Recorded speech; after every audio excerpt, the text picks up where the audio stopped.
engines on the island of Sodor were very exciting. There was to be a great banquet at the Scottish castle.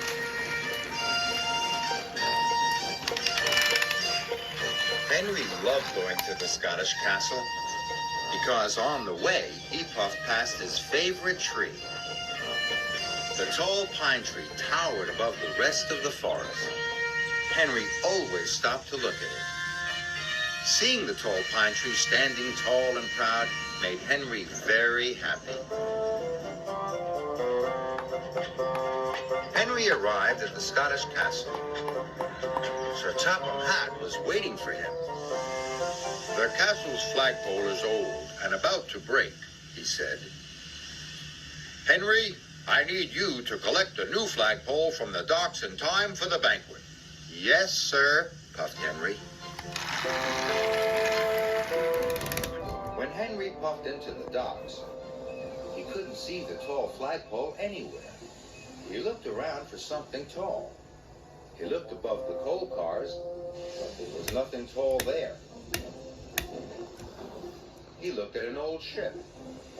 It had a tall mast. Then Henry looked up and saw Cranky. Cranky was very tall. But Henry didn't see the flagpole. It was on the flatbed in front of him. It rolled onto the track. "Oops, sorry, matey," called Salty. "I didn't expect to see the flagpole down there," puffed Henry. "It's not tall when you lay it down, matey," said Salty. Henry felt very silly. Soon, Sir Topham Hatt arrived. "This is a disaster," he boomed. "The Scottish castle will not look the same without its flagpole." Henry was very sad. It was all his fault. "Maybe seeing the tall pine tree will cheer me up," Henry huffed. But nothing could make Henry feel better. "I wish I hadn't broken the flagpole," Henry sighed to Toby. "They could make a new flagpole out of that tall tree," Toby puffed. Henry looked up at the tall pine tree. He didn't want it to be made into a flagpole. The next morning, Henry had to take some workmen to the forest. But the workmen were carrying axes and saws. "Oh no," moaned Henry. "They must be going to cut down the tall pine tree." Henry puffed through the countryside. "Must save the tree, must save the tree," he puffed. Then Henry had an idea. He didn't take the workmen to the forest. He went to look for a new flagpole. Henry saw some children waving flags, but those flags were much too tiny to have flagpoles. There was a flagpole holding up a windsock at the airfield, but that flagpole was much too short. There was a tall flagpole on the beach, but it wasn't tall enough. "Father," wheezed Henry sadly, "none of the flagpoles is as tall as the pine tree. Now I'll never save it."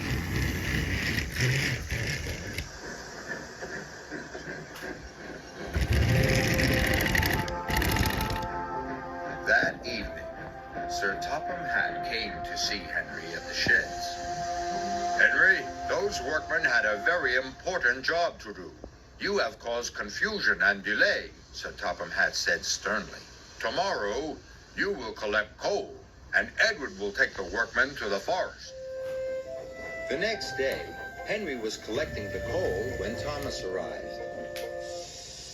"I can't find another flagpole," moaned Henry. "I've looked everywhere." "Sometimes the thing you want is somewhere you wouldn't think to look," puffed Thomas. Still. So Henry set off to go where he wouldn't think to look. But he couldn't see a flagpole in the cow field. Then Henry looked in the orchard. But only Trevor was there. "Hello, Henry." "Hello, Trevor. You're very nice, puffed Henry, but you wouldn't make a very good flag. Henry puffed sadly into the docks. Some vacationers were taking pictures of the old ship. Henry looked up at the tall mast. "What about the ship's mast?" asked Henry.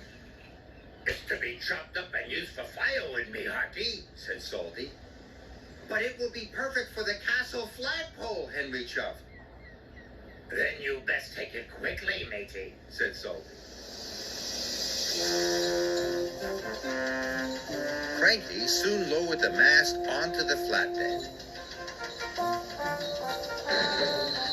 And Henry raced off to the forest. He had to get to the tree before they cut it down.